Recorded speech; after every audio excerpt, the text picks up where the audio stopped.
I'm David Trimble. I live in Brookline, Massachusetts. I'm a psychologist. Okay. Where were you, what drew you into Freedom Summer in 1964? What drew me into Freedom Summer in '64 was that my parents were revolutionary activists. They went very underground during the McCarthy period, so I was never formally taught, but I had a sense of heritage there. My mother's heritage was sort of civic activism. Her grandfather was reporter, then editor and publisher for the New York Times, worked with Teddy Roosevelt against Tammany Hall. So I had this Yankee sense of civic responsibility. My father was a Trotskyite socialist and also a Methodist minister. How he did that is beyond me. So I had that heritage. And then I was very alarmed, as was most of my generation, about the prospect of nuclear annihilation. And John Kennedy was having this massive nationwide air raid drill to show the Russians that we were ready. So at the age of 17, coming out of my sort of Yankee civic Thoreau background, I stood outside in a park during the air raid drill and got arrested. And that got me to the attention of local peace activists. I became co-chair of Bergen County Students for Sane Nuclear Policy. So I was already on an activist track. Went to the March on Washington in '63. My parents taught me about race in funny ways. On the one hand, it was a real social justice perspective. On the other hand, it was like colorblind, and it never added up for me.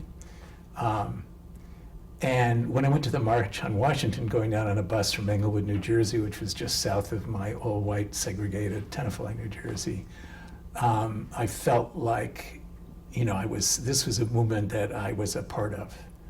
And so I put on a big honking March on Washington button. And I hate wearing buttons, but I said, I'm going to wear this button until I've joined a civil rights organization. Went to Clark. D'Army Bailey had come up after being kicked out of Southern University, and I led the Worcester student movement. I became active in that movement, and he basically told me that I was going to go to Mississippi. Okay. So, did any recruiters come from SNCC or others to Clark or to that area? I don't think so. Okay. I think that D'Army did it, Okay. and then I went to Boston where Jim Foreman was doing an orientation. So, so once D'Army directed me, I connected with. Did you do an interview, an entrance interview? Probably. Okay.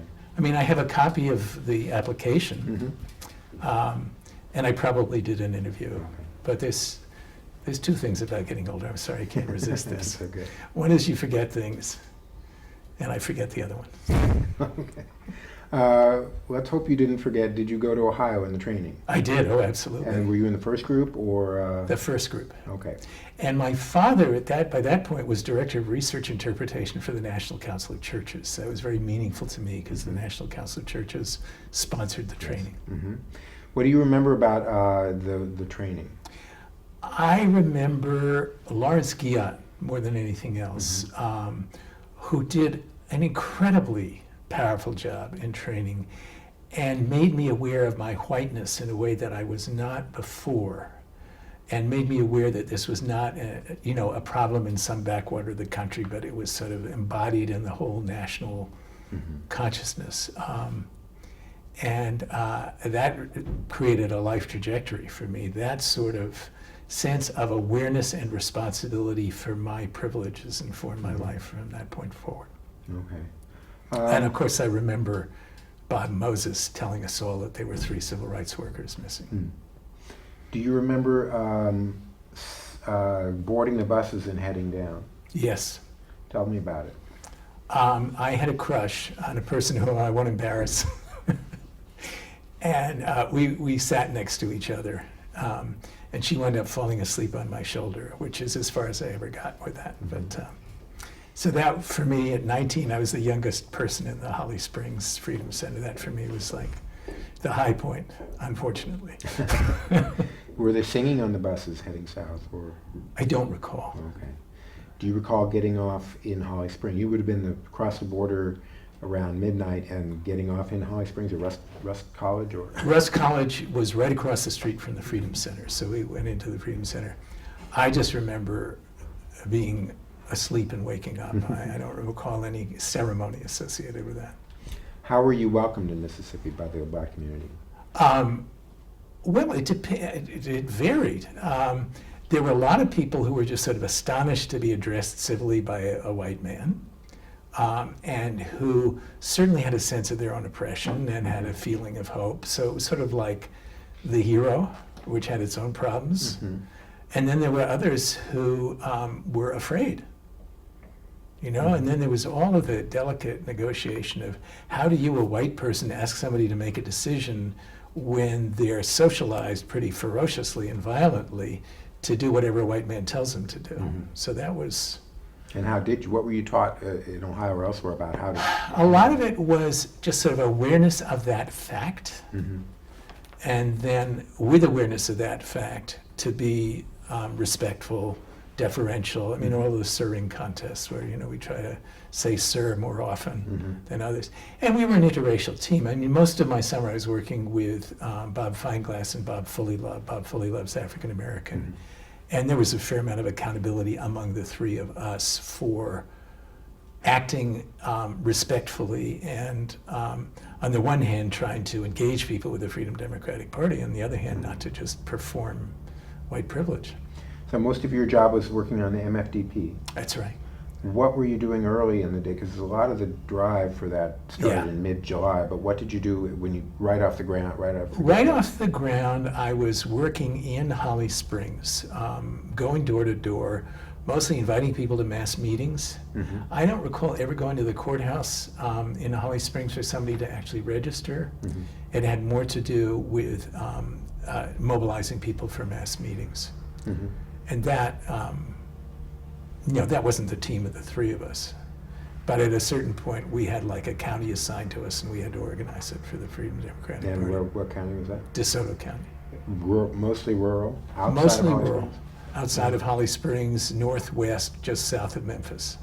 What type of reaction did you get when you pulled into town and began doing this, from white and black? Well, we never pulled into town, except for the one time that we brought a young man to the court to register to vote. Mhm. We went to people's houses in I a see. rural setting.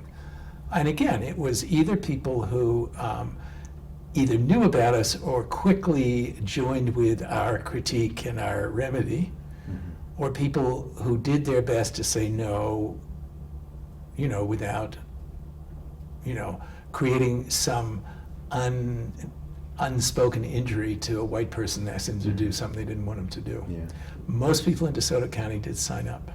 for the Freedom Democrats. And perhaps you could explain for us what the Freedom Democratic Party was and how it was different than taking someone to the courthouse to actually Sure. register. Freedom Democratic Party was intended to be a demonstration to the nation that if African Americans could vote without fear of retaliation, they would vote.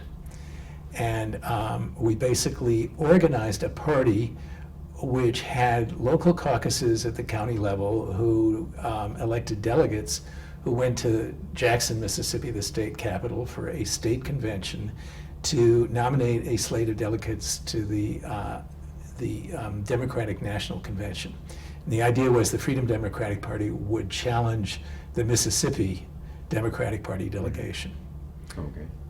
And so when you went to someone's house for Freedom Democratic Party, did you emphasize that there was less danger in this than there was in going to the courthouse in signing up as a Freedom Democrat? Probably. Okay. And we said, you know, we will keep this information secure, but of Mhm. course, it was under the floor mat in the car. Mm-hmm. Fortunately, the documents were never seized, but, So that you actually put the registrations under the floor mat in the car? Oh, yeah. And drove on? yeah. Talk about high security, right? Were you ever stopped by police? Yeah, one time Bob Fineglass was driving and he was pulled over for, you know, crossing the yellow line. There's a story behind this, okay? So Bob Fullylove and I just sort of loitered around, saw that he was in jail. We had to call Holly Springs to let them know Bob Fineglass was arrested, but we didn't have cell phones. We knew one family that had a phone in the county. And of course, when we left the jail, we were tailed by a deputy. Now, before Mississippi, I had no sense of direction. By this time, I had a really good sense of direction because we had periodic chases down dirt roads by trucks with, you know, shotgun racks and all of that, which at 19 I found thrilling. I mean, so I think about soldiers and the risks they take. They're about the same age that I was then.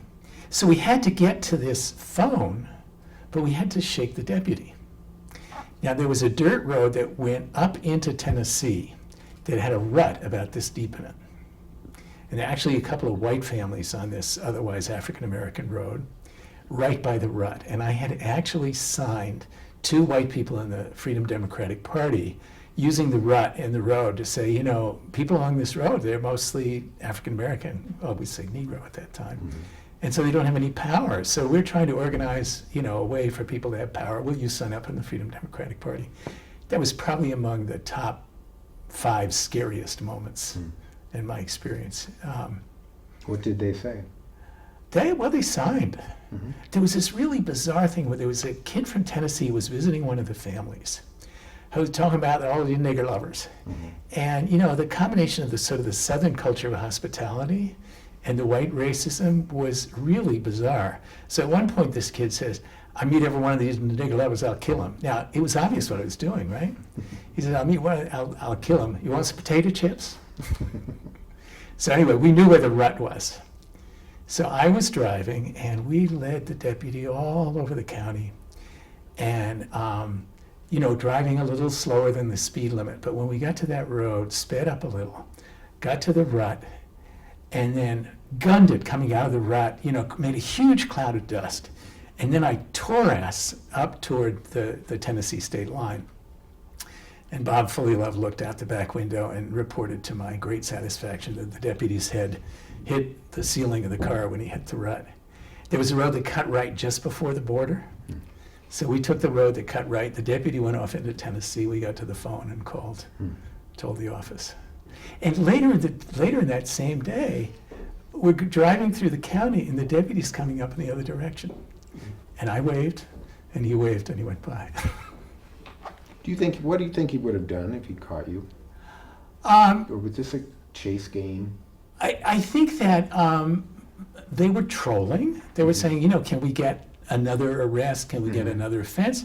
They had all these fantasies about what we were doing, so we were dangerous in their eyes. I think the way DeSoto County ran, we would have been threatened a little bit, not with violence, but with legal action. There might have been another arrest. But DeSoto was not like one of these counties where the cops were in league with a Klan. I mean, I know this because when we took the young man to the court, the 2 Bobs went into the courthouse with the man. I was just detailed to walk around the square. Now, what the hell was I supposed to do? But I did walk around the square. I remember passing a guy who was working on his engine with a big, like, spanner wrench. And at that point, it came to me in a way it never had before that I was committed to nonviolence. But, you know, he didn't come after me with the wrench. I'm crossing at one of the intersections. There's a deputy, a scrawny old man deputy, sitting with a bunch of shirtless white kids in a gas station. He said, now you cross with a light now. I said, yeah. So I get halfway down the next street on the square. He comes pulling in with his police car and tells me that I gave him the finger. Who did you stay with in Holly Springs? What kind of? Well, in Holly Springs, we actually had a freedom center. So we had like bunk beds in the back of the office. So I didn't stay with a family. I remember yearning for those few invitations we got to farm breakfasts or farm lunches. For the most part, I lived on $17 a week sent by the Western Student Movement. So you weren't even paid the SNCC wages? No. Oh, okay. You were living high on the hog on $17 a week. Yeah, I mean, I would splurge on one barbecue sandwich a week, which would take a big piece of the $17. Okay. Where were you when you heard that the 3 bodies of Goodman, Schwerner, and Cheney were discovered? This was early August. Well, I don't remember the exact location where I found out, but I do know that when Black Bob Fullylove and White Bob Fineglass and I stopped at the house where there were 3 daughters that we all had enormous crushes on, we walked up to their house and they looked at us like we were ghosts because they thought we were the 3 bodies that were found. So that memory tends to obscure whatever other memory I have because it was like... Did they say anything to you? Oh, yeah. They said, we thought you were dead. Well, you know, there was a widespread belief in Mississippi that it was all a hoax. Oh, I know. Yeah. Maybe they thought something like that. Mm. Did you go to, after organizing for the Mississippi Freedom Democratic Party, did you go to the convention in Jackson? I did. Tell us about that. I needed to come back. I had planned to stay, like a lot of other white volunteers, I planned to stay. I wrote my parents this obnoxious 19-year-old letter. You were ready, for me. You had to prepare yourself for me to die in the Mississippi Freedom Summer. You're going to have to deal with the fact that I'm not going back to college. I'm going to stay here. On into the fall. On into the fall. And that's something that might be worth talking about at another time. Mm-hmm. That was a significant, I think, challenge. But DeArmey lived in Memphis, and we took a break one night and stayed at his house in Memphis, and I proudly told him I was staying, and he firmly told me I was going back. Mm. So I had to go back, and there was a flatbed truck coming through with a burned out car, not the Schwerner, Cheney, and Goodman car, but a burned out car as an exhibit. So I hitched a ride with that, and 3 of us went up in the cab of the truck, and I had a suitcase for years that was covered with black soot from that car. Mm. So I don't even remember where I stayed. I remember being on the boardwalk demonstrating. I remember being This is in Atlantic City. in Atlantic City. Now, the two Bobs and I, there was a song that was popular at the time on AM radio called Under the Boardwalk. Mm-hmm. And all of us had our fantasies about, we finally get out of combat and we'll be in Atlantic City. So I think there's actually a picture of me in Freedom on my mind, looking forlorn, sitting on the boardwalk. I wasn't anywhere near close to the action about making the decisions Mm-hmm. about it, but I was full of hope and then full of anger and pain at the way that things unfolded. Mm-hmm. And this was the challenge that the MFDP was making to the Atlantic City, to the delegation. That's right. Mm-hmm. That's right. And all of the establishment, including Martin Luther King and others, Mm-hmm. said, take the quote compromise, unquote. Mhm. I couldn't vote for Hubert Humphrey when he ran for president after that. Do you recall the general mood after they voted down the compromise and just to head back to Mississippi? It was pretty blue among the supporters. I mean, talk about we've been buked and we've been scorned, the Mhm. Mississippi Freedom Song. It was hard. That was part of the shift from my mother's civic activism to my father's Marxist-Leninist Mhm. dialectical materialism, was sort of seeing how the larger system worked. So did you go back to Mississippi after Atlantic City, or did you just go home? I went home. You just went home. Went home. I was under orders. Jeremy Mhm. told me I had to come up and deal with the North. And what was it like going home after a summer in Mississippi? I had a lot of trauma. I wasn't, there's a couple of stories I haven't told you where it was more scary. But nonetheless, there's sort of the chronic stress of, at any point things could shift in a fatal direction. I was terrified of white people. It was just obviously paradoxical. I remember we had a little cabin in the woods with an outhouse and a pump where we spent our summers in Duxbury, Massachusetts. Mhm. And I remember a few days after I got back from Atlantic City, going to sleep in a lawn chair in the clearing. And as I was going to sleep thinking, this is a crazy security situation. What am I doing? Out here in the open, just falling asleep. And saying, you're not there anymore. So my dog barks and I wake up and I see a white man. And it was like an eternity. It was probably about 40 seconds. But in that eternity, this was a white man I didn't know who was looking at me angrily, and this was it. Mm. It was my neighbor who wondered what this kid was doing, How did you cope with with that? How did you overcome it? Well, I was even more outspoken and angry and radical and politically on the campus. Mm-hmm. I had a lot of anger. Now, you remember the fantasy about Atlantic City? Mm-hmm.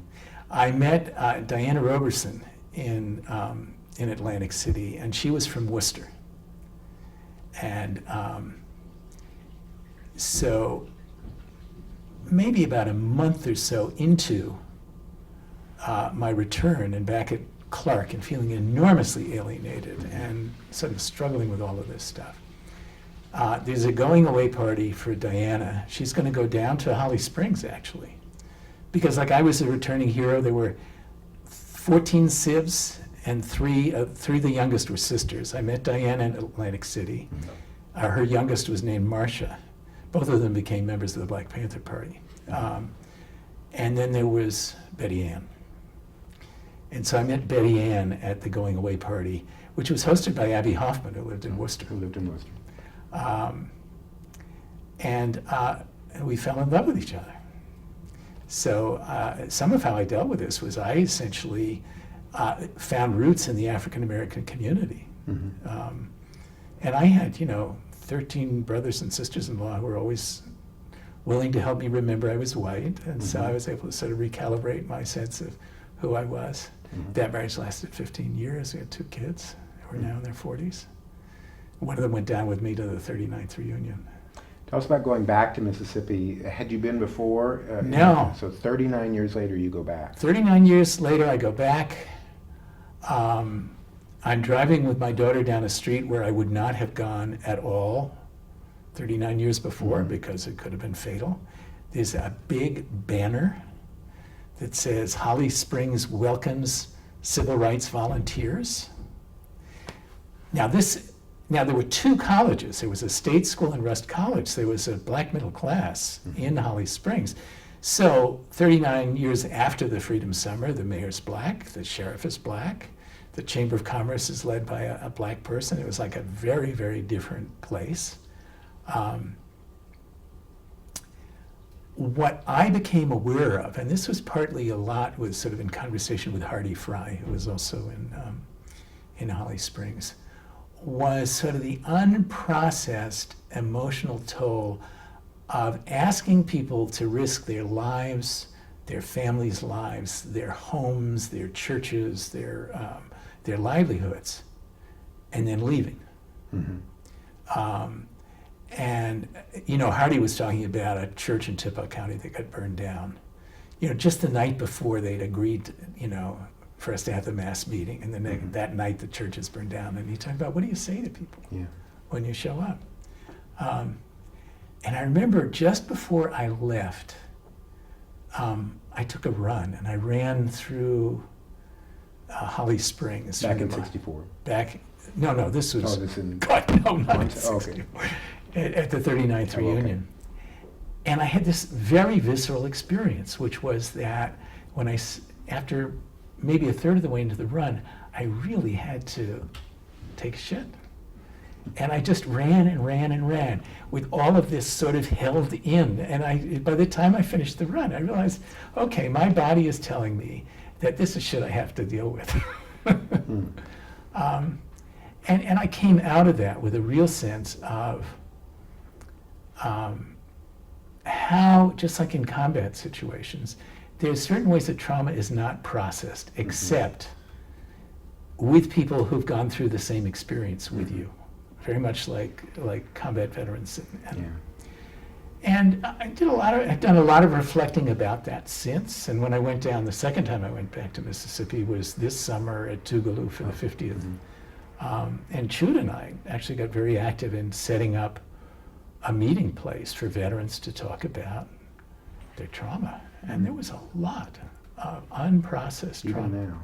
Oh yeah, trauma doesn't go away if it's not processed. I actually got a lot out of the Tougaloo thing because I got the lens that said, okay, there was a problem with all these white kids staying. There was an indigenous movement. We were supposed to be there briefly and then leave. And that lens has been enormously liberating for me. I just, a lot of the sort of bound up stuff has been released just with that different lens on what was going on. Because you remember Stokely Carmichael saying, we want black power. I think he actually said that in DeSoto County on the march against fear. And it had to do with the fact that you had all of these white kids who couldn't leave, who were basically exerting their privilege in ways that interfered with the evolution of the indigenous movement there. Mhm. That was always the fear before Freedom Summer. Right, and I think in some ways it was realized, and it contributed to the rift that happened. What were some of the other, what was the scariest moment? You said there were other. Oh, the scariest moment. Okay, so Ivanhoe Donaldson, Ivanhoe was scary in his own right, but he tells me and a white kid that we're going to go to Memphis, rent a truck, go to Greenwood, load it up with books, and bring it to the Greenville Freedom Center. This is the story from Melvin. Okay. And Greenwood was a tough town. Greenwood Greenville was was a- a little more liberal. That's right, but they were both in the Delta, and you had to drive across the Delta. So this was a pretty daunting prospect. Now Harry, my fellow truck driver, stuttered, said, "Harry, if anything happens, let me do the talking." So we drive down to Greenwood, and we're all kids. I may have been the youngest, but we're all kids. We load this 40-foot van from ceiling to floor, from front to back, with books, which is what we call an overload. Mhm. We didn't know that. So we're driving across the Delta. And the Delta, here I am up in Holly Springs, where it's, pretty, it's not that scary. Mhm.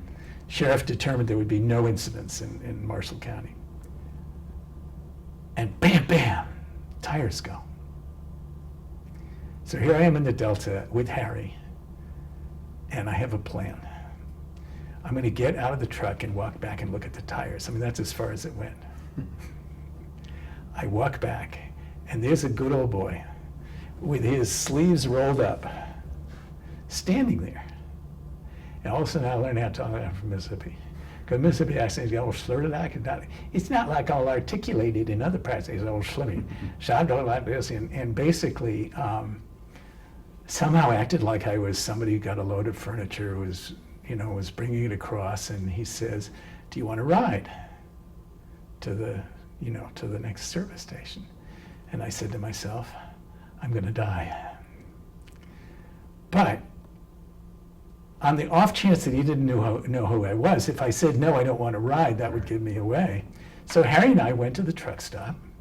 I can tell all this. And I was very difficult because when I called Memphis, I couldn't stop. Mhm. So we had somebody come down, repaired the tires. We went to Greenville. And we get to Greenville, and it's like, oh God, we're in the black community. I'm safe, but I can't stop talking like this. So here I'm like I talk from Mississippi, but it's like burned into my neurons. So we unload the truck like a bucket brigade, and there were always little kids around the Freedom Centers who were like tough little kids. There's this 9-year-old boy, he gets in the bucket brigade, and he's helping with these books. All of a sudden the line slows down. I wonder what's going on, and I look over. This boy all of a sudden changes from the tough kid who hangs around. He sat on the floor reading a Dr. Seuss book. My mother's a school librarian. I wrote to her about that, and she wrote to Dr. Seuss, who sent a bunch of books down to the children of Mississippi. Mhm. So that's the Greenville story from Melvin. That's okay. Were there other instances where you really thought it was that close? Well, the courthouse was one.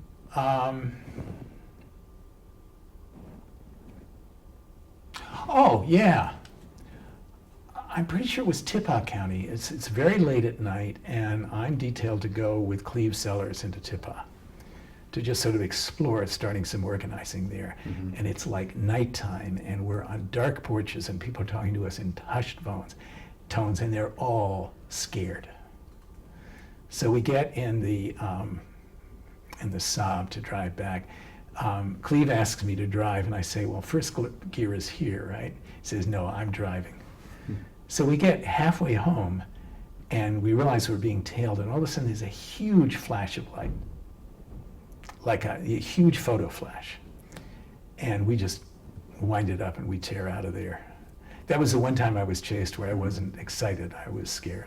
You think it was a flashbulb, or was it? It must have been a flashbulb. Okay, well, that would be terrifying.